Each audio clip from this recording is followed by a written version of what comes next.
My friends, I'm going to fully explain this exam problem. This is a real exam problem that came up with real people, real students, on limiting reactants, excess reactants, and percent yields. And this question is part of a longer series with a few different questions that I compiled together for limiting reactants.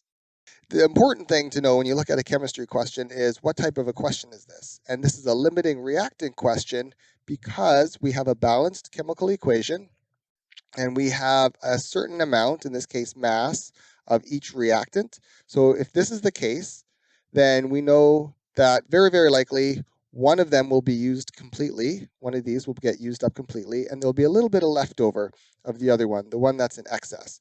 And we want to know how much of our product we can make. So this is a limiting reactant problem. And to do that, we'll look at each reactant separately. So we'll start off with the H3C3H6. And based on this, the given amount is 21.0 grams of C3H6. We want to do stoichiometry to determine how much of our product this could make, assuming all 21.0 grams reacted fully. So we're going to ignore the other reactant for now. And to do the stoichiometry, if you're a little confused at doing stoichiometry from here to here, I made a video on stoichiometry. It's an easy 3-step process. It's 14 minutes of your life. Strongly recommend checking it out if you haven't, because you can get stoichiometry correct every single time because it works every single time. So I'm going to explain the stoichiometry, but I will go through it relatively quickly. So this is stoichiometry because we have a balanced chemical equation. We have a given amount, or in this case mass, of one chemical in the equation, and we want to know something about another chemical in the equation. So we will do our 3 steps. So we'll go from grams to moles. We got to do a mole bridge eventually. And we want grams to cancel out. So grams of C3H6. And we want moles. That's always step 1, moles of C3H6. And for every 1 mole, if you look on the periodic table, each carbon has a mass of 12.011 grams per mole. Each hydrogen is 1.00 grams per mole times 6. So the molar mass of this compound is 42.081 grams. Our grams of the compound cancel out, and now we can do the mole bridge to get to moles of our desired product. And we have moles, we'll do the units first, moles of C3H3N, and we want the moles of C3H6 to cancel out. And according to the balanced chemical equation, it's a 4-to-4 ratio. So 4 moles of product for every 4 moles of this that react. So that's fun. And when you do this, I strongly recommend writing the compound name. This is moles of what? So the moles of C3H6 has to cancel out with moles of C3H6. It won't cancel out with moles of this. It has to be the same unit and compound for it to cancel. Okay, so now that we have moles of C3H6, we can go to mass. And we want moles of C3H6 and C3H3N, C3H3N to cancel out. And we want to know how many grams of C3H3N there are. For every 1 mole, if we look at the periodic table, add up the molar masses of all these elements, we should get 53.064 grams. Okay, and it's always fun to cancel our units out to make sure we're in the proper units. Okay, so we'll plug that into our calculator. Just move this down a little bit here. And so 21 divided by 42.081 times 4 divided by 4, which is just 1, but I'll put it in there anyways. 53.064, 26.48. 26.48 grams of C3H3N. So this number tells us this is how many grams. Oh, this is kind of messy here. This is how many grams of C3H3N we could produce, assuming all of these 21 grams reacted completely. Now let's look at the NO to see how many grams of the acrylonitrile we can make, assuming all of this NO reacted completely. So we'll do the same thing, stoichiometry. So we'll start off with 22.0 grams of NO. And then step 1, we go to moles. Moles of NO. We want grams of NO to cancel out. And for every 1 mole of NO, we look at the periodic table. It's 30.0061 if we add up the molar masses of nitrogen and oxygen. So grams of NO cancel. Now we have moles of NO. Now we could do the mole bridge based on the chemical balanced equation, actually. And we want moles of NO to cancel. I always do the units first to make sure our units work out. And we want moles of C3H3N. C3H3N. And the chemical equation says for every 6 moles of NO that reacts, we produce 4 moles of C3H3N. So this is a 4 to 6 ratio, and our moles of NO cancel out. That's fun. Sweet beans. And now that we have moles of C3HN, we want to go to grams. So we want grams of C3H3N, and we want to cancel out our moles of C3H3N. And we'll use the molar mass. I'll just clean this up a little bit here. For every 1 mole of C3H3N,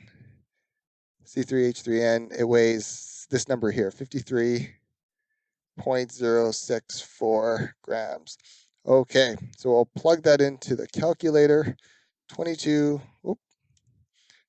divided by 30.0061 times 4 divided by 6 times 53.064. I really like these calculators where you can see what you type. It's, yeah, that's awesome. Okay, 25.94. 25.94 grams of C3H, that's a 3N, and our units cancel here. Okay, so if we look at this, if our C3H6 reacted fully, all of these 21 grams reacted, we have enough C3H6 to make 26.48 grams of C3H3N. But we only have, but for NO, if we only have enough NO to make 25.94 grams. So this NO, the nitrous oxide, this one is limiting how much product can form, how much product we can make. And that's the definition of the limiting of a limiting reactant. So this is our limiting reactant, or LR, because it produces the least amount of product. Produces the least amount of product on paper, in theory, the theoretical. So this is limiting how much acrylonitrile we can produce. We have enough C3H6 to make 26.48 grams, but we can't make 26.48 grams because we only have enough NO to make 25.94 grams of acrylonitrile. So this is our yield. This is how much this is how much can be made. We should actually write in how much can be theoretically make, theoretically made, because this is on paper. Sometimes what happens in the lab stays in the lab, so to speak. Not every reaction goes well, or not every reaction goes to completion as well. So this would be how much we can theoretically make. This is our theoretical yield. Theoretical yield. Great. Okay, that means if this is our limiting reactant, NO is our limiting reactant, then the other one is our excess reactant. It's the one that's in excess. Alrighty, let's move on to part B. And this type of question comes up all the time on exams. How much of the excess reagent remains? And this is very important when you're doing chemistry because we don't want too much reagent to remain, if possible, and we need to know how to isolate it and things like that. So let's find out how much. Now the excess reagent is C3H6. That's our excess reactant, and we want to know how much of this C3H6 was used up. Well, our limiting reactant was NO. So that means this NO is going to react with some of this C3H6. So these 22.0 grams, this is going to react fully, in theory. This is going to react fully, but it's not going to react with all of these 21 grams because this one is in excess. So there's going to be a few grams remaining. We want to know how many grams are going to remain after this reacts, after these two react. So we're going to need to know how much grams of this reacts with the NO. So we're going to start with the NO, and this is, again, stoichiometry because we have a given amount of one of the compounds in a balanced equation, and we want to know something about another compound. We want to go from grams of this to find out how many grams of C3H6 it reacts with. So we'll start with the NO, NO, and there's 22.0 grams. Oh, one thing I want to say, very, very important, check this out. Okay, so C3H6, there's only 21 grams to start with, right? There's 21 grams, but we have 22 grams of NO. So we have more grams of NO. So we have more NO than C3H6. However, even though we have more grams of NO, a greater mass of this reactant, this one is still the limiting reactant. So the limiting reactant, it's not the one that we have the less of.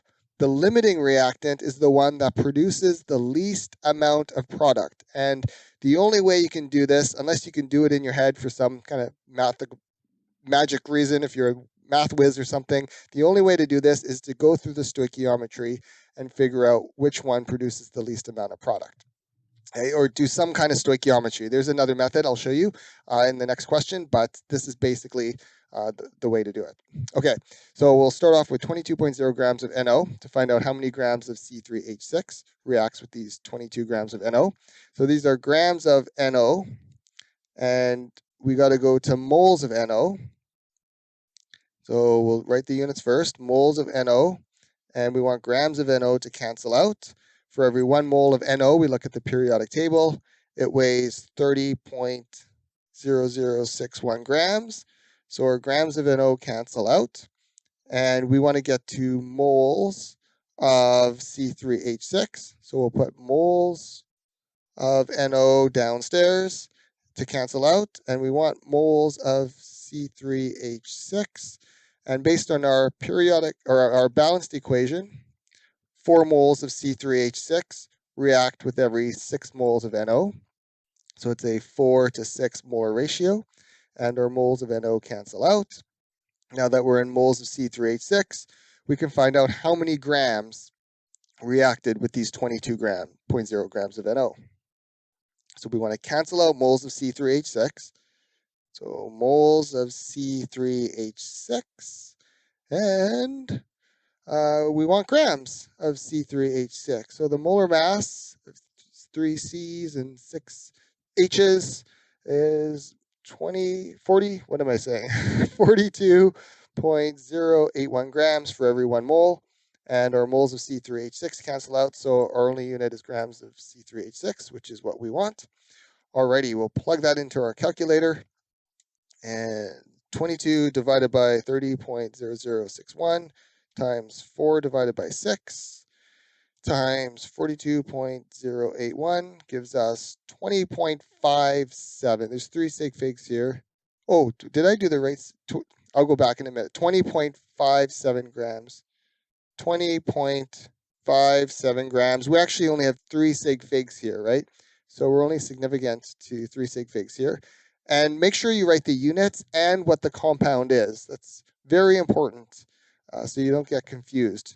Okay, so if what this says is that if all of these 22.0 grams of NO react, they need 20.57, 20.6 grams of C3H6. So this is how much will react when all of our NO reacts fully. Well, how much of the excess reactant remains? So we can say mass remaining. And most of us can kind of come up with this equation in the head. How much do you have left over? Well, you have the initial mass, how much you started with, initial mass, and you got to subtract that initial mass from how much mass reacted, how much was used up. Mass reacted. Okay, well, we started off with 20, was it 21.0? Gotta double check. 21.0. Yep, 21.0 grams.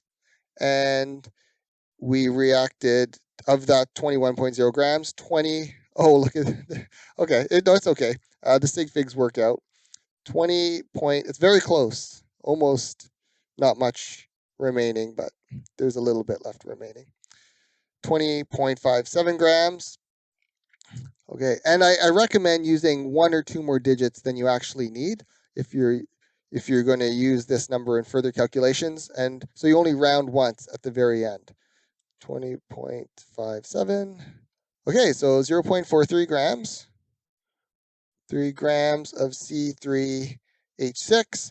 Now, this is significant to one decimal place, same as this one. Therefore, our answer is only significant to one decimal place. So your full answer would be 0.4 grams of C3H6, just one decimal place here.